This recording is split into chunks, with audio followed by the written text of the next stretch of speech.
Thank you for joining us for this episode. Today we're joined by Dr. Brianna Rhue, and we're going to be talking about Doctor Contact Lens on the OI Show.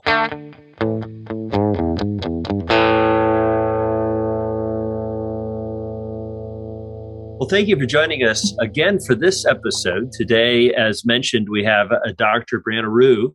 And Dr. Rhue joins us from Florida, where she is a practice owner. She did her optometry degree in Florida. She did her residency at Bascom Palmer, and then she joined a practice in 2010 and purchased that same practice in 2015. And we are very, very honored to have you joining us today, Dr. Rhue. Well, I'm excited to be here. Absolutely. So some kind of cool things that you've been involved with. Tell us a little bit about your practice and some things that are interest of you. I think you especially contact lenses is one arena you and I run around in together, and myopia management. Tell us about your practice. Yeah, so it is kind of run-of-the-mill private practice. Was lucky to join a practice where he was very technology advanced. So it was really on his forefront, where we had all the equipment, where I learned everything that I could and then practiced to that ability. And so I've always wanted to keep that up. So we're really private practice, family eye care. I'll see a 6-month-old to a 101-year-old, could be the next patient. So it's really run of the gamut private practice, really heavy into scleral lenses and helping patients, especially with Bascom Palmer in our backyard, the big need for specialty contact lenses. And then myopia management, near and dear to my heart, myopia control. I'm a high myope myself, so is my husband, and I've got a 5-year-old son with one on the way that I don't want to be nearsighted. And so that's another passion.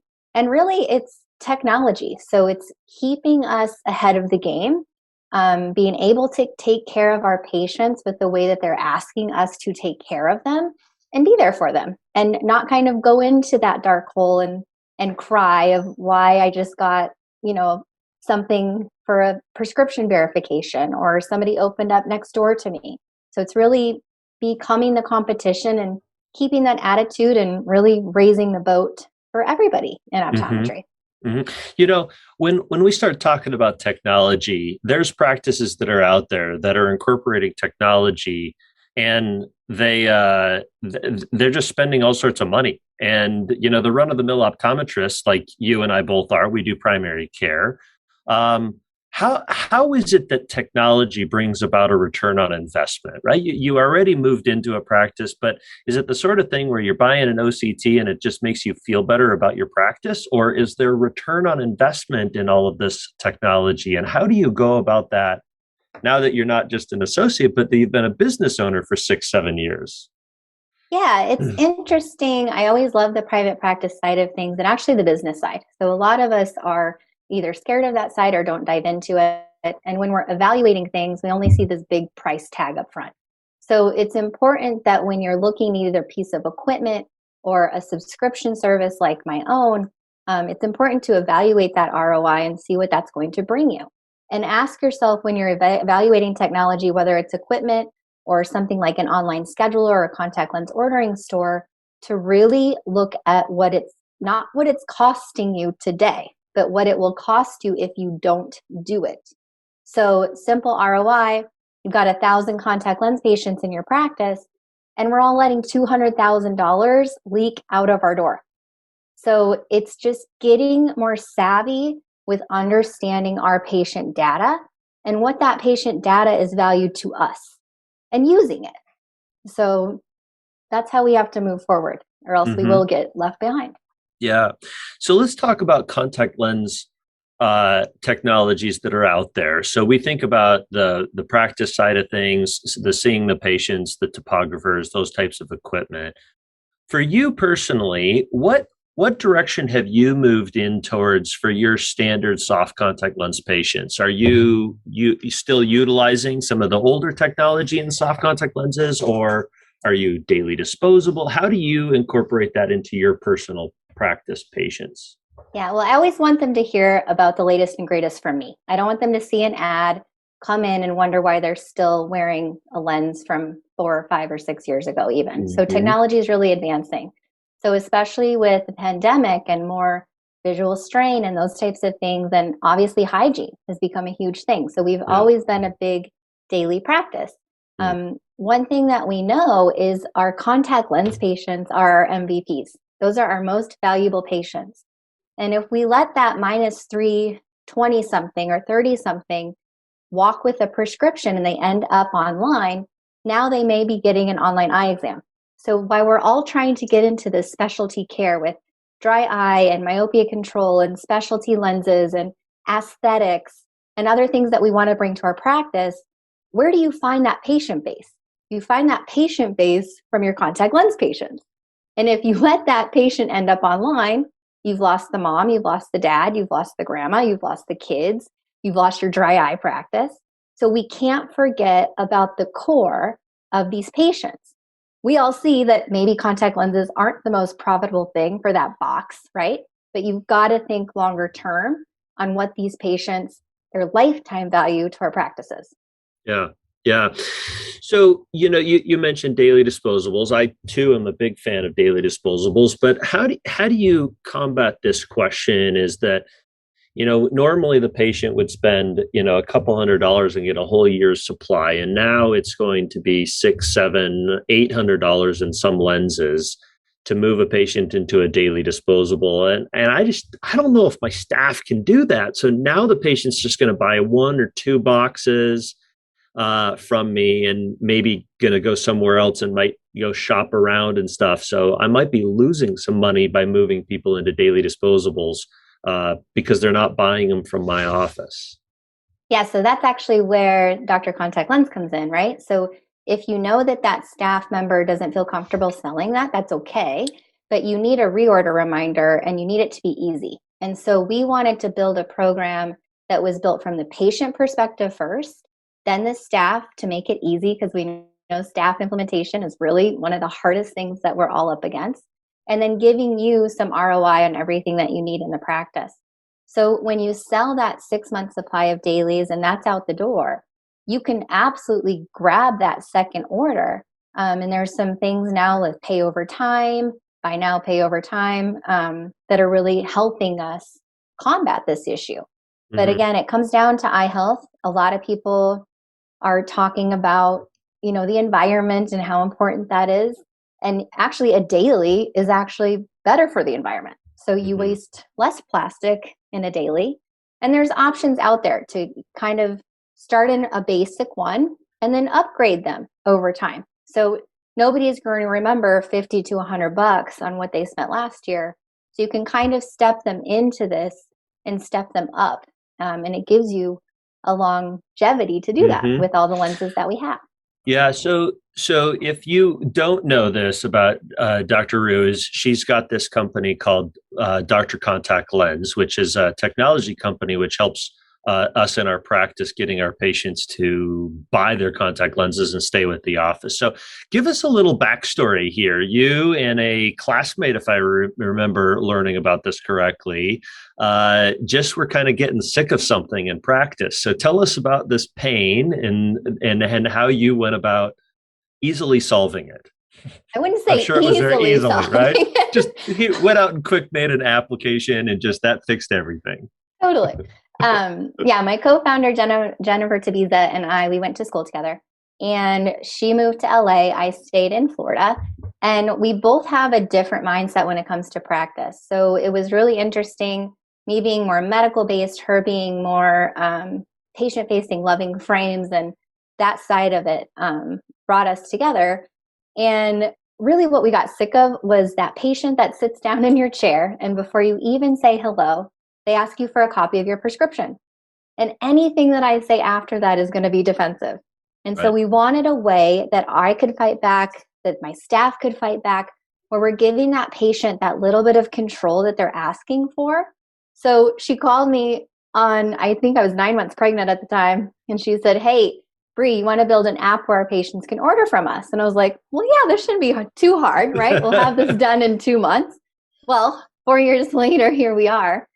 With Dr. Contact Lens, where it's been fun now building really a technology piece to all of this, where we can build that. Again, we flipped it on its head. Most companies start with the doctor in mind, we started with the patient in mind. So that Amazon ordering for contact lenses, again, giving them a digital copy inside your store has been exciting to see Mm-hmm. what these Mm-hmm. ideas have come to fruition. And then again, really helping doctors compete with e-commerce. So some doctors have no idea what the platform looks like. So how does this go if I'm a user of Dr. Contact Lens? How do I go about moving that conversation from, yeah, no, I don't want to give you your contact lens prescription. That means you're going to go buy them somewhere else. How does that conversation change, and what does that look like for us in our practice? Yeah, so I am very politically active as well. So it's Yeah. important that we actually, as ODs, understand what regulations are coming at us. I knew about this FTC rule about 6 years ago. Yes. And so it was important that we actually, this conversation moved to where I don't look like a greedy doctor, because they Mm-hmm. all think we're, traveling on our yachts on the weekends and our Mercedes out front, that they don't want to support our offices and may get it for $2 cheaper somewhere else. So how we did this was, okay, patient, perfect. I'm going to give you a digital copy of your prescription. Your insurance benefits have loaded right there. I'm going to send you an email and a text right now. They log in via HIPAA compliant link in one click, and right there, their prescription loads. So they can download and print it. Again, I'm giving them access. I want them to have access.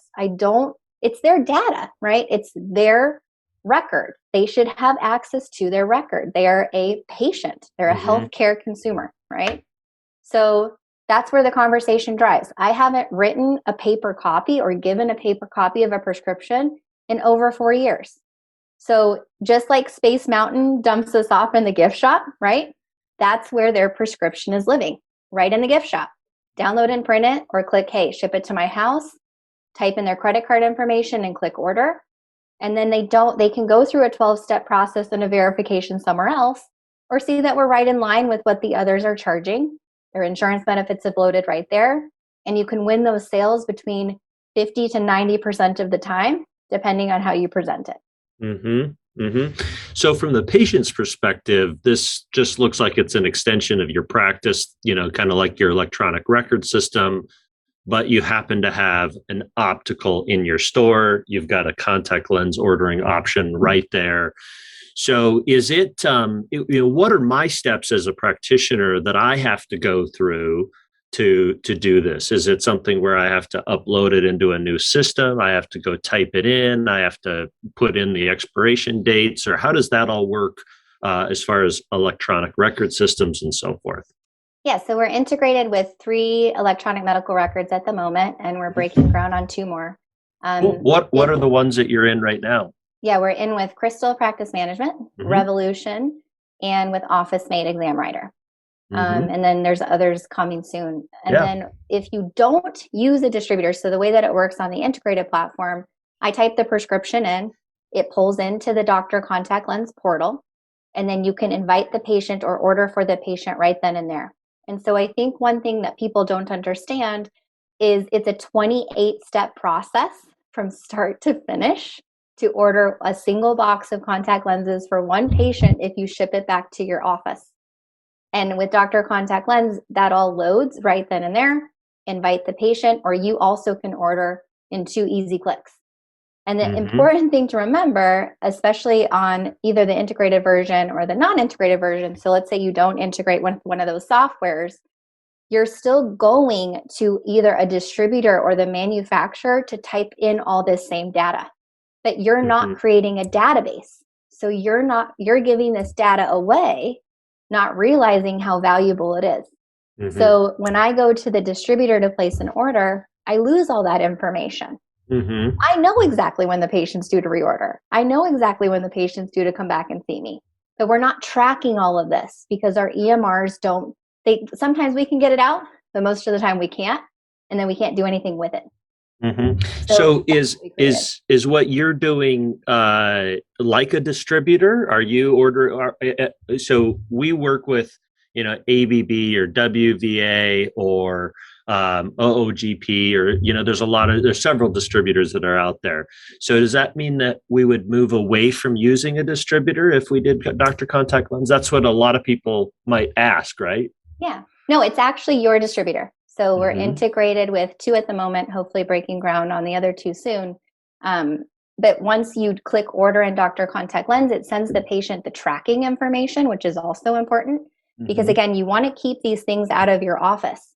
That's when contact lenses become not profitable, is because of the staff time involved. And then it just sits there and then you got to return it. So, or the patient comes in at 5 o'clock and now you're paying overtime. And people don't realize these little things add up over time. So it's still your distributor, it's still your pricing, whatever you pay them. We're just kind of that middleman where you're creating all of this revenue data behind your practice. Hmm. So it's a link, really. It's a link to get rid of a lot of these steps.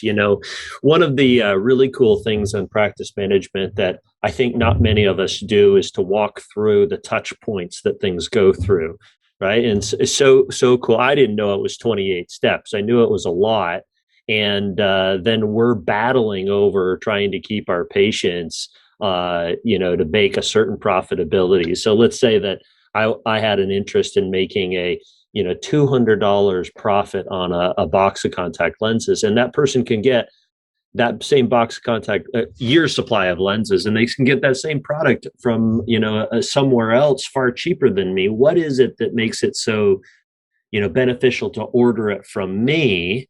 And I'm having to have my staff go through all these steps to get there. So I think that your service and the services like yours allow us to lower our cost considerably. Maybe not in the box of contact lenses that we're buying, but the unseen costs that we don't think about, or we don't hear about, or we don't realize on what our staff is going through. How many of us as practice owners are wondering, what is my staff doing all day? Like, why does it take that long to order contact lenses, right? Well, that patient has so many touch points of, they leave the office, they don't order lenses, they order a box or two in the office, and then we go through all the steps of ordering them. Then they call in and they order them, and you have to run the credit card, and you have to do this stuff. Then you have to call the distributor, or go in and manually enter in with the distributor, and then it all comes through, and the boxes get shipped back to your office. You make the phone call for the patient doesn't come in for 3 weeks, and you're like, call them again, and there's like these boxes that are up, building up back in the back room. All these sort of things are just touch points that, you know, it, when did you realize this was such a pain in the butt? I mean, it really is something we're not thinking about and we're frustrated about as clinicians. Yeah, it was when my optometric technician that was ordering on the contacts, like 4 boxes would come in daily of patients that she had ordered lenses for. And they would literally sit there for like 1 to 2 to 3 days, where some staff members would have to come back with patients calling angry that they don't have their contacts yet. And you gotta unpack that box, figure out who the contacts belong to, wrap that around, slap a right left sticker on it, call the patient 30 times or text them when she's got downtime, which really we got to be paying attention to the patients that are in front of us, right?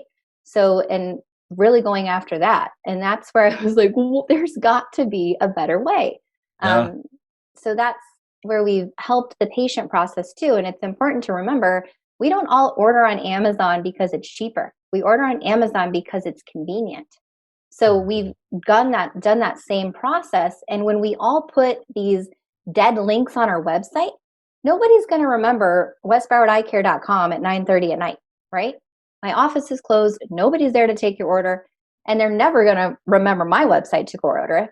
And so it's important that all of this traffic is actually driven to these links. So when the patients do to reorder, they get a text and an email, click on here to order, or you can be more proactive where some of these, when the prescription's expired, sends the patient a specific reminder. So all of us are using things like Weave and Solution Reach and Demand Force for patient recall. It's important that we go a step further. So this one is saying, hey, patient, you can't order your contacts anymore. Your prescription's expired. Come here to make an appointment so we can get it ordered for you. So we need more specific wording and marketing behind our practice. Yeah. Well, I want to touch on one more thing, and that is from a practice management standpoint, how valuable it is to have lenses shipped to patients, whether they're doing them with what your service is or from, their distributor or whatever, is having lenses direct shipped to patients. Tell us the advantage of that versus what you just described. Not even necessarily using your service, about why everybody should ship their lenses to their patients. Yeah, just to mention, like we've both kind of gone through those steps of that direct ship to patient model, but it really, really ties up a lot of cash flow when you don't do that, because a lot of patients will want to come back. They want to making your staff go through all that process again. They're coming back at 5 or 5:30 at night when your staff is trying to get out. I've heard it time and time again. Well, I want the patient to come back because I want to show them these sunglasses.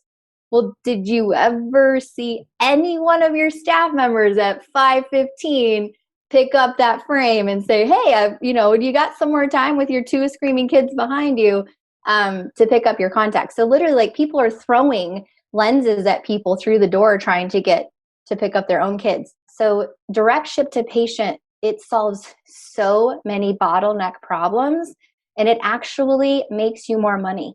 So we've got some ways here, and why not take advantage when these companies are offering free shipping, right? Why are we not following what Amazon has done? So it's really just a little change in verbiage. My store, we're over 95% direct ship to patient. The only things coming to my office are the specialty lenses. Yeah. So it's a really easy shift. And I saw with COVID, right? Everybody adopted this model and then went right back into the hole because that one patient didn't get their lenses, or that one patient decided it was a bad idea, or it took too long. Yeah. And then they went right back into their bad habits. Yes. So it's important that even if one thing goes wrong, it's just a case point. And Yeah. we can't just make an analysis off of one case. That's true. Don't go back into the hole. It's not a good place to be. Every time a patient comes in the door, they spend 10 to 15 minutes in your office. And usually it's not productive time where you're selling them a pair of glasses. Usually it's somebody's they're waiting for the patient who's checking out to get there, and then they go and they talk to the person at the front desk, and then the front desk person goes and gets the contact lenses or signals somebody go get the contact lenses, and they're looking for it, and then they hand them the lenses, and then maybe they have to. It's just not a good experience for the patient or the practice, and it takes 10 to 15 minutes. And if that's 10 to 15 minutes of your staff time, and you pay your staff, let's just say $20 an hour, that's $5 to $6 additional cost that you just went through for no additional money that you're making. So certainly a good thing to do. Well, there are many, many important points that you mentioned here. Tell us about more resources that we can find out about you, Dr. Contact Lens. What would you recommend people do if they want to know more and learn more about all the incredible things that you're teaching? Yeah, so you can find me on LinkedIn. I have a lot of content there, obviously. I love looking at technology from the patient's point of view from start to finish, whether that's how they make an appointment. If you don't have a live appointment scheduler, what are you doing? Mm-hmm. Like these appointment requests, so outdated. Oh my gosh, stop. You can still control where patients are scheduled, to check in, to check out, to contact lens ordering. So again, super passionate about that patient, and then where everyone else is looking at us, that patient as a healthcare consumer. So it's good that we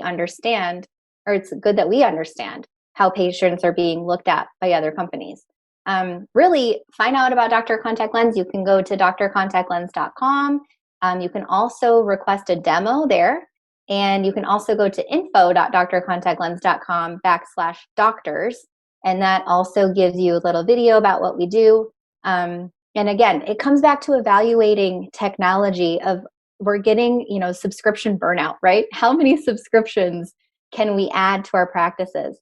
But really, really looking at the ROI that's there. So for a 1 monthly charge with Dr. Contact Lens, it's one walking script. It's 20 hours of staff time that you're saving.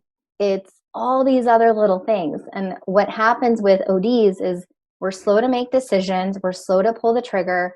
And really, the onboarding process is easy. So you sign up in about 10 minutes. We do a live staff training after we get you onboarded. And really, the sky's the limit. So multiple practices in my own practice, I've increased our revenue by $150,000 in our soft contact lens revenue just with Dr. Contact Lens. So when everybody else was shut down with the pandemic, my staff will hate me because I'll come up and we have like 1,200 expired patients that need an appointment. And I'm like, hey guys, you're playing on the computer. Like, somebody get on the phone and start making appointments. So it's literally one patient that you recalled to get in. So this is how we have to analyze technology for our practices and to stay current. Yeah. Yeah. I think that rounded things out really well with the importance of technology and how they can bring an ROI for our patients. Thank you for hanging out with us today. It was a pleasure to have you. Thank you for having me. Yes. And thank you for joining us for this episode of the Optometric Insights Show. Please stay tuned for future episodes by linking and by checking the links below and subscribing. And if you would be so kind as to leave us a 5-star review, that would help other people find out about the Optometric Insights Show. Have a good one, and we'll see you next time.